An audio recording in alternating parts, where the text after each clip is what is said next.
will say, I'll mention this as well before we continue, that race in of itself is a social construct. Race is not real, right? So I think it's really important that we bring that up, because I think a lot of the times we operate into the system of, well, you know, we have different races. We have Black, white, Hispanic, whatever. Race is a social construct that is literally constructed to oppress people of color and Black people. That is literally that is the only function of race. We are only one race. We are the human race. That is the only real race there is. So I think it's very important that we understand the context of why race as a construct was presented to us, and we inherited a system where we give people certain things and take away certain things from others because of just the color of their skin and how we justify it. So it's very important that we are on the same page with that. Until Black people are free, no one is fully free. Because the issues that affect Black people the most affect everyone. Everyone. Can you imagine? Can you imagine an America with no police brutality? Police brutality. An America without mass shootings and gun violence, mass incarceration, children in cages, and racist immigration policies. Can you imagine an America without government corruption, with no economic injustice, an America without LGBTQIA plus people being excluded, voter suppression, environmental degradation, lack of education and poor health care, racial injustice? Can you imagine an America where oppression and fear are dissolved? Where we are whole and healed? It's time to center what matters and fight for the change we need. Let's get free. Let's get free. This is What Matters 2020.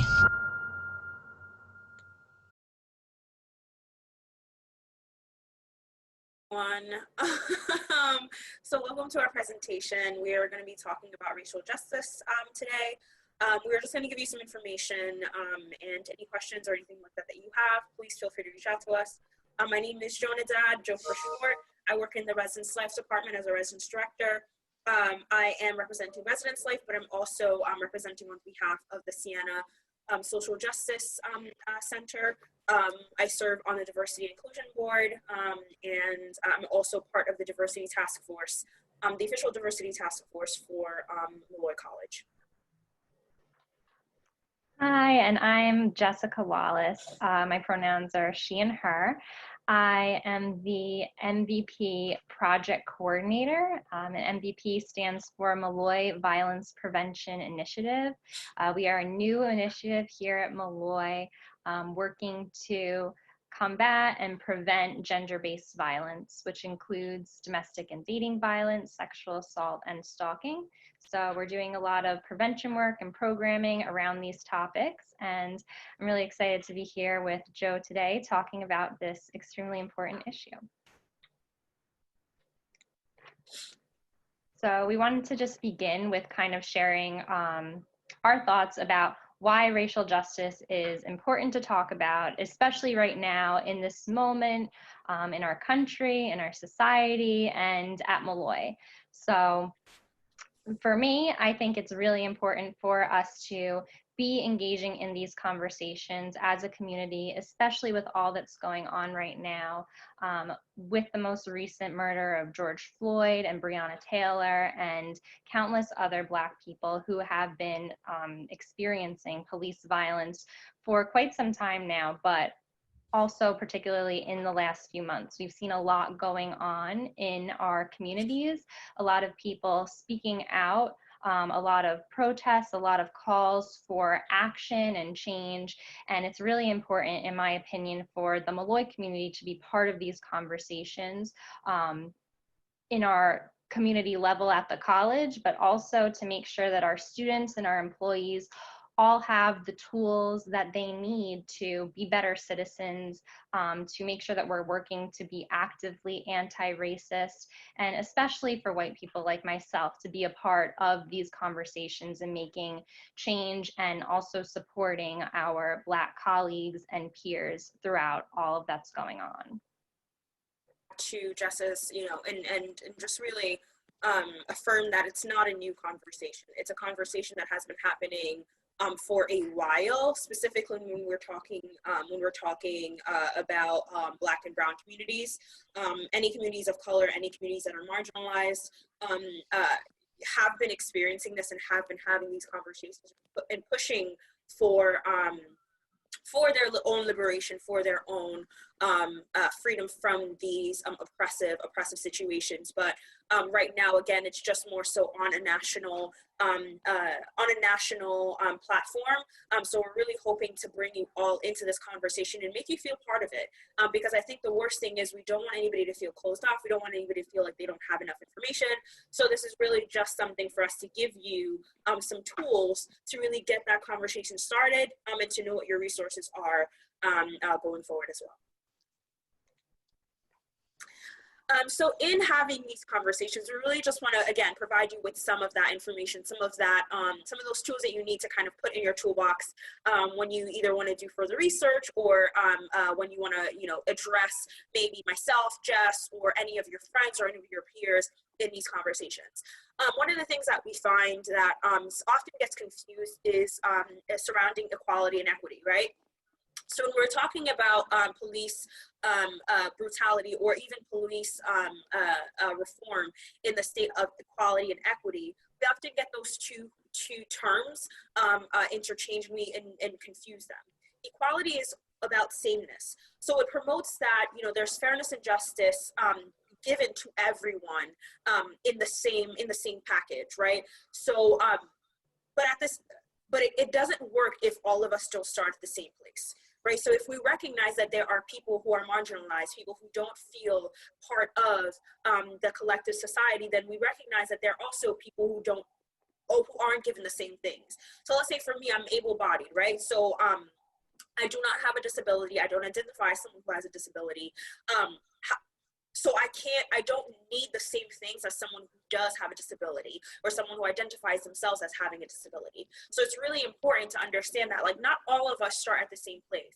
Whether that's something that we have chosen, because I'm able-bodied now, but tomorrow I may not be. I may get into an accident and my, legs are broken and I can't function in the way that I functioned the day before.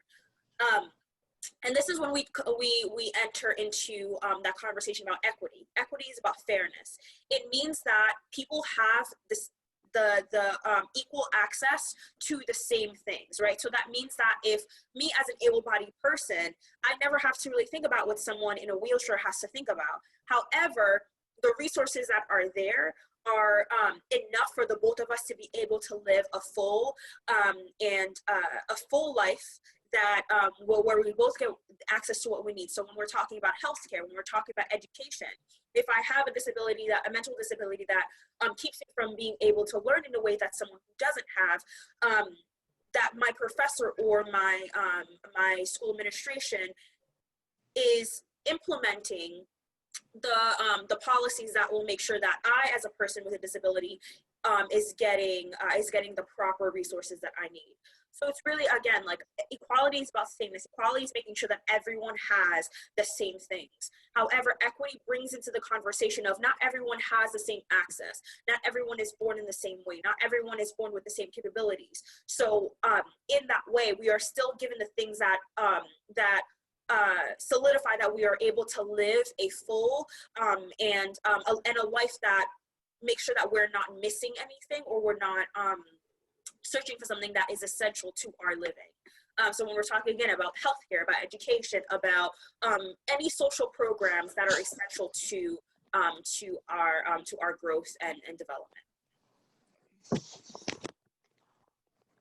Now, we're talking about marginalization, when we're talking about racism, it's important to understand that racism operates under three different facets. So internalized, interpersonal, and institutional. And we'll explain what those are.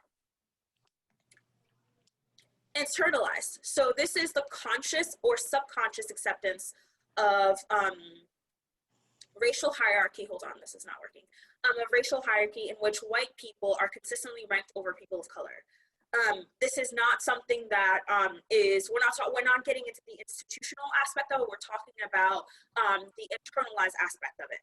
can be reflected in the patterns of behavior that assumes that a racial group is superior or inferior to another. So assuming that the racial majority is the norm. So when we're talking about some things that are offered, let's say like within our society, a lot of the times we look at like things like, I don't know, a simple small example would be like pantyhose, right? We think that the color for nude, the nude color is not a color that is equal to mine, right? So I can't go into a store and shop for a nude color and expect for it to be reflective of my brown skin. So that's assuming that nude color is not, I'm not the norm when it comes to when I'm shopping for that particular item, right?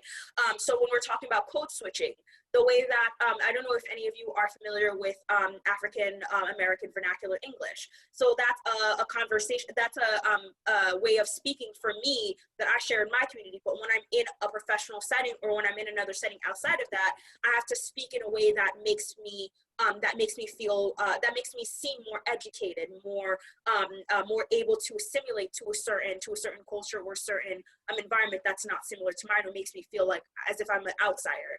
So understanding that internalized form of racism sometimes can be subconscious, sometimes it can be something that in the way that we our biases, right? So the way that our biases are shown and the way that we speak to and the way that we speak about and in the way that we view people who are different from us. And in a lot of ways within, when we're talking about the American society, it's oftentimes it is how Black people or people of color are viewed in contrast to how white people are viewed. The next one is interpersonal. So this again can be conscious, which is external, or subconscious with internal, discriminatory practices against a person or group simply because of their race or because of the color of their skin. And I will say, I'll mention this as well before we continue, that race in of itself is a social construct. Race is not real, right? So I think it's really important that we bring that up, because I think a lot of the times we operate into the system of, well, you know, we have different races. We have Black, white, Hispanic, whatever. Race is a social construct that is literally constructed to oppress people of color and Black people. That is literally that is the only function of race. We are only one race. We are the human race. That is the only real race there is. So I think it's very important that we understand the context of why race as a construct was presented to us. And we inherited a system where we give people certain things and take away certain things from others because of just the color of their skin and how we justify that. So it's very important that we are on the same page with that. And interpersonal, the interpersonal form of racism is represented through verbal or non-verbal communicative actions, and happens when those with racial privilege, so which is white people, discriminate against, isolate, and minimize the experiences of, or marginalize those with no structural power. So what that means that, you know, we see it in the way that we communicate within our groups, whether it's our peer groups, whether it's the groups in which we work with whether it's in our communities. So in the way that we exclude people, in the way that we have they're not little, but microaggressions in the name and of itself. And we're talking about microaggressions. It's really important to know how microaggressions can be reflected. So it's a way that you talk about someone whose hair is different than yours, and how that is deemed as professional and unprofessional. In the way that you assume that someone has a certain level of education from you, depending on how they speak. So when we're talking about African American vernacular English, so if I speak like that, the assumption is that I'm not as educated, or I don't know as much because I'm not speaking the proper form of English. Again, with language, right? So someone who is bilingual, the perception that they don't know as much because they may have an accent, or because English may not be their first language. And also even financial ability and that assumption about it. So when we're talking, and I've seen people talk about, oh, well, you must be here because because of affirmative action, right? So you must be here because you got a lot of financial aid. And I've actually had that happen to me as a personal experience when I went to college. I was in a class and professor just assumed because, oh, like I've gone to bed hungry at times, so I relate to you in that way. And I'm just like, well, I never got to bed hungry unless I wanted to, unless it was my personal decision. But the perception is that because of the color of my skin, because of my background, I must be someone who has experienced extreme poverty or have gone without, right? So understanding how that interpersonal racism can rear its head in a way that is, again, subconscious and conscious, but it is all about how we communicate with one another in our own groups. So it's how the interpersonal racism is reflected out, right? So it's really important to understand that and how it happens within our peer groups, within our families, within our communities, because no one, absolutely no one should be released from that responsibility of recognizing that interpersonal form of racism. And then last but not least, the third form, which is institutional. So in a lot of times when we're talking about forms of racism, we only focus on the internalized and the interpersonal racism. But it's really important to note that the way that the internalized and interpersonal racism shows is institutionally. That is the form of racism that we are all trying to combat. That is the point of having this conversation, because if it just stayed internalized and interpersonal within our own groups, then the way that our laws and our policies are formed would not be affected if it just stayed within just how I felt about how someone else who looked different than I do. So institutional racism is the ways in which racism manifests itself within various institutions within our society. So it includes policies and practices that perpetuate that it's a continuous cycle of racial inequity and that are promoted by the institutions that we are all a part of, that we all respect, and that form the way that we live, that inform the way that we live. So it could be overt or covert. And some examples of this is the kidnapping and 300 years of enslavement and brutality that still has an effect on how we view the world today and how people of color and Black people live today in their own communities. Segregation, mass incarceration, the school to prison pipeline, denied voting rights to people, stop and frisk, redlining, employment and educational discrimination, and even in the way that we are represented in media. So all of these things have a way of informing our lives, our everyday lives. When we're talking about redlining is the system in which people of color, specifically Black people, were denied access to housing and denied access to loans to go to live in nicer neighborhoods, nicer suburbs, right? When we're talking about media representation is in the way that Black men and Black women are represented. So Black men and even Latino and Latina people are reflected as criminals, are reflected as uneducated. So these things really, again, inform how we view Black men in our lives, right? So that is important to recognize that in the way that it informs, right, subconsciously how we view people who look like those people. So if you're watching TV and that's the only thing that you see is that's the only way that those people are represented, then of course that is the way that you will be informed in how you interact with those people. So it's really, really important to recognize those things and seeing how institutionally we are affected. And not just how we all are as a collective are affected, but how people of color and Black and brown people are affected as well.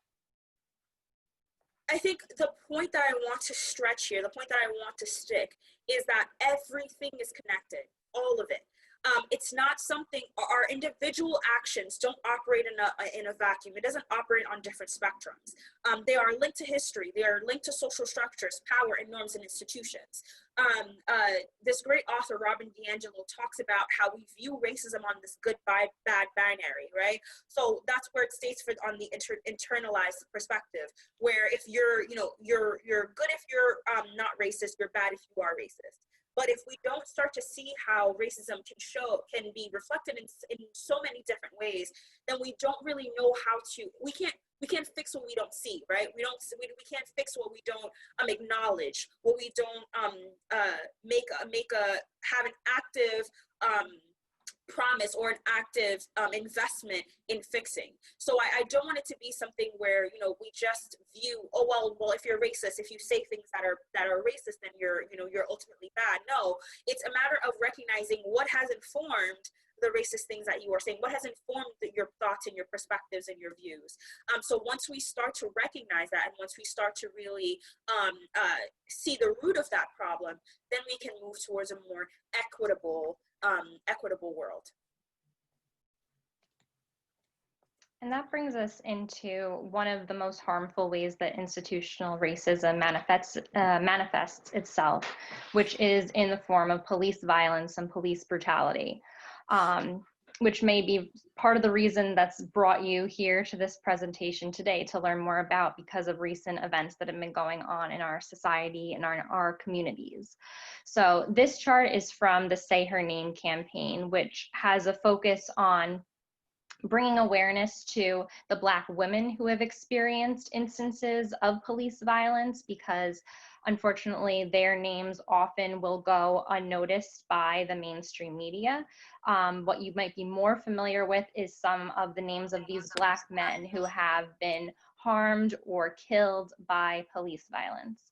So it demonstrates here that, like Joe mentioned, this is not a new problem. George Floyd's murder was not the first of these events, even though it may have been the catalyst for many of these most recent protests and calls for action. But there's been years and years of this violence occurring, which has been brought about by even more years and years of institutional racism happening to allow these instances to occur.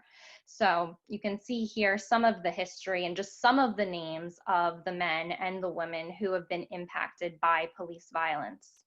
This is why we need to be focusing on racial justice, because this is something that has gone on for far too long.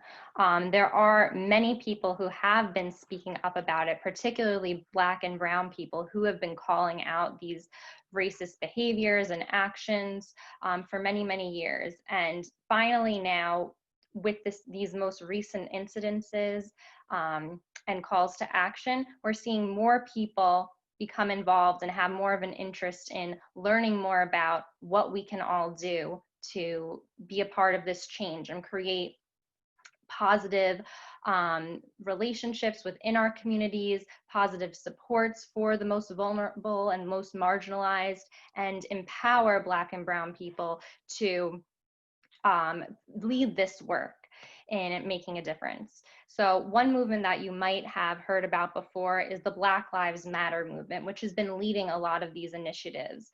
And there's a lot of misinformation around this movement and some of the campaigns and protests that have been going on. So we felt like it was really important to provide some history and context. So the Black Lives Matter movement started back in 2013 in a response to the murder of Trayvon Martin and his murderer being acquitted. So 3 Black women organizers decided to create this campaign to bring attention to this injustice and future injustices that would happen afterwards, and help people get the tools that they needed to organize around these issues within their communities. So these women also noticed that we needed to be speaking more about Black women, Black queer, and Black trans people, and issues impacting these populations needed to be at the center of these movements. So Alicia Garza, Patrisse Cullors, and Opal Tometi decided to create the Black Lives Matter movement. It's really important to keep in mind that this is a decentralized movement. So that means that in different areas of the country and now around the globe too, different organizers are leading these actions following the same guiding principles. So when we're talking about Black Lives Matter, we're not really talking about a specific organization. We're talking about a global campaign, a global movement of people working towards the same goals. And these are some of those goals and guiding principles. We're working towards diversity, towards loving engagement, affirmation of queer and transgender people. We want to celebrate Blackness unapologetically, Black families, Black communities. You'll notice that all of these principles are extremely positive. So something that has come up in the media is a lot of rhetoric around violence, a lot of rhetoric around rioting, and none of those things are at the core of the Black Lives Matter movement.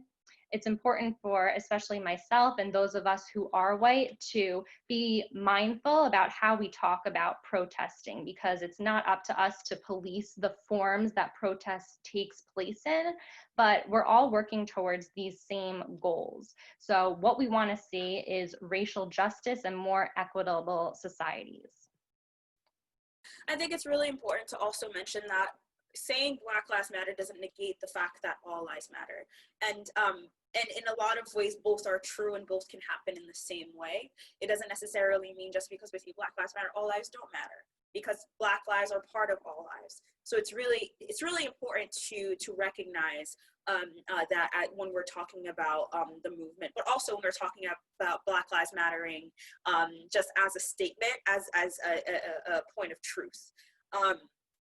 And this is a great way to police reform. And again, like, I want to provide buzzwords for you that for you to go to, because again, my favorite thing to say is that Google is free, and that is the best part of Google right now. It's free so far. So my hope is that in providing to you with these buzzwords, with these with this introduction, that you are able to do your own research and inform yourself in the way that fits your own learning capabilities. But I wanted to provide a brief overview of policing. So policing in and of itself in the US started as a form of slave catching. It didn't necessarily start as a way of protecting communities against outside forces or anything like that. It started with the perception of, or the purpose of bringing freed slaves back into the prison system in which, by the 13th Amendment, once you are labeled as a criminal, then you don't have rights. You by law are owned by the state. So that means that once these freed slaves were back into prison, and they would go to prison for minor offenses like littering, for walking outside past a certain hour, like small offenses that don't necessarily warrant prison time, but because of just the way that our racist system was built, they would be back into prisons, and they would be back into working into the fields, and they would not be paid, they would not be compensated in any way. So it's really, really important to recognize and to understand that policing in and of itself was not started as a pure and positive and community-centered thing, right? So that's one. Now, when we're talking about police reform in and of itself, it has always centered on accountability, oversight, and professionalization. So accountability means that, if you as a police officer who does something wrong, that accountability looks different in a lot of ways, right? So accountability can be in the sense of just like you are taken off of paroling in the streets. You are you have to go through a lengthy court a situation where you are faced with the consequences or lack thereof for something that you may have done to a citizen. Oversight. So what that means is that you, if let's say as a police officer, if you do something that you're not supposed to, then that oversight comes from within your own department. So that investigation, the consequence, that is coming from your own department. Now, when we're talking about reforming police, and especially in this new conversation about police reform, it's about having outside oversight, right? So community oversight. So it's not just being how do I say this? It's not about just having accountability held by just your peers, but from the community in and of itself. And then also professionalization. In a lot of ways, this addresses the racial undertone and just the racist system that police was built on as well. So if you can be more professional, then that means that you're not also racist. But that's not always the same thing. So when we're talking about bias training, we cannot have bias training without recognizing that how the police system in the US works in and of itself. It's not something that you can just train away. You can't just give me a few, sentences and a few ways to react or respond without recognizing that there is an inherent bias that I have. There is an inherent perspective that I have towards these communities that I am policing, while also putting me in those communities, not necessarily to keep a positive or a community-based relationship with the people that I am, with the community that I am in, but more so to keep order, right? To keep law and order within those communities. But when we're talking about how poverty is linked, and this is a great segue to when we're talking about defunding police, crime is linked to poverty. Right? So once you are recognizing the reasons why people are in poverty and why people are committing crimes, then you can lower the amount of crimes and also the need for policing within those communities. So when we're talking about defunding police, it's not a matter of saying, well, we're just going to strip police of all their funding and they have to fend for themselves. It's saying that we are going to reallocate those funds that police don't need, the police don't use, because police in and of itself are overfunded. When we're taking away some of these funds, we're reallocating it to essential social services like housing, like education, like healthcare, like community programs that not only lower poverty, but also lower the chances of crimes being committed within those communities. When people have the things that they need, they don't feel the need to steal. They don't feel the need to have to fend for themselves in ways that are not legal. So it's really important because I think a lot of the times we tend to frame this conversation about defunding police as just, well, police are bad, we think they're awful, we're just going to take all their money away. That's not it at all. It's about having a constructive conversation into when we are saying we're going to take those funds away, where are these funds going? So if we're talking about social services, when we're talking about mental health services, someone who responds to a mental health call will not be policed with a gun or a taser. It's going to be someone who has had years of study, years of experiences with dealing with mental health patients or dealing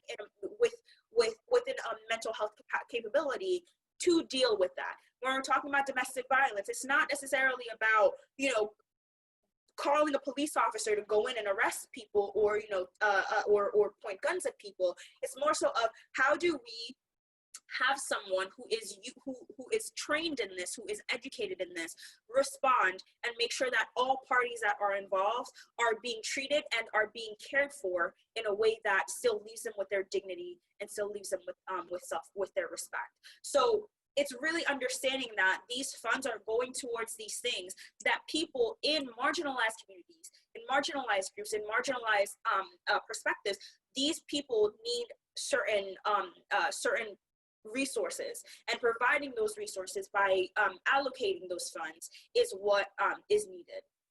So I hope that when we are reframing these conversations, and as we're reforming these conversations, we're doing it in an informed way, in a way that doesn't necessarily regurgitate the things that we hear, not necessarily to have a constructive conversation, but to have a conversation that is built on fear, that is not just built on fear, but perpetuates fear, and also keeps us from actually making changes that will positively affect people.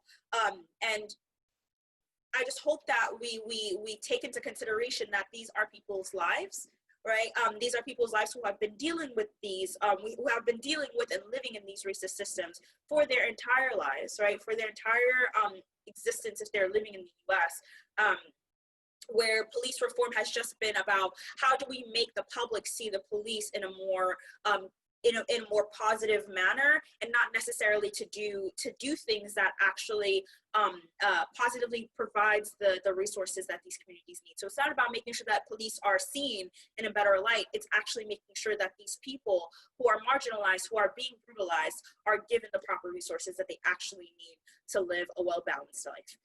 So that's really what I wanted to provide. Again, if you want to have more of a conversation about what police reform looks like, what it means, reach out to me, reach out to Jess. We are so open to having this conversation with everyone, and making sure that we're all informed on these topics. Really important. So, and thank you, Joe. I mean, that really just explains so many things, I think in a really accessible way. And sometimes we maybe don't feel like we have all of the language or all of the knowledge to have conversations like this, but that's exactly what we're hoping to achieve, because we know that in order to make that kind of sustainable institutional change that is needed, we truly need everybody to be on board. And racial justice is something that impacts every single one of us, no matter what race that we are a part of.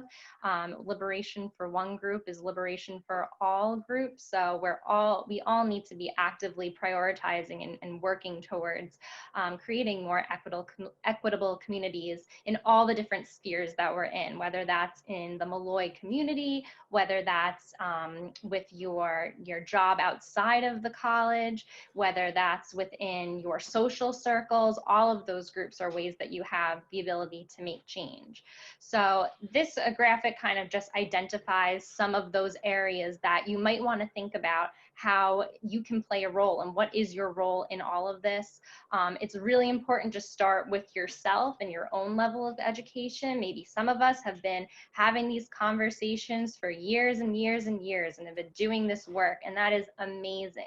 And for some of us, this might be our first time having these conversations with our family members or our friends. And while, like we said, this is not a new topic, now is the most opportune time, the best time to join the conversation. It's definitely not too late, but make sure that you're starting with yourself and starting with that education. And we're hoping that we can help you with some of that here at Malloy. Did you want to add anything for this part, Joe? No, I think we're good. And I think once we recognize that, again, like all of these things are interconnected, then we really start to make change and really start to recognize that it's not just about and when we focus on this good and bad binary, we have a tendency to just remove ourselves altogether. Like, well, I'm not racist, so I don't need to know any of these things. But recognizing that there are ways that we subconsciously, even for me as a person of color, there are ways that I can subconsciously participate and also contribute to the systems that allow for racism to continue. So when we start to take that individual responsibility, I think if everyone starts to take that individual responsibility to create change, to create sustainable change, then we can really, really move forward with this.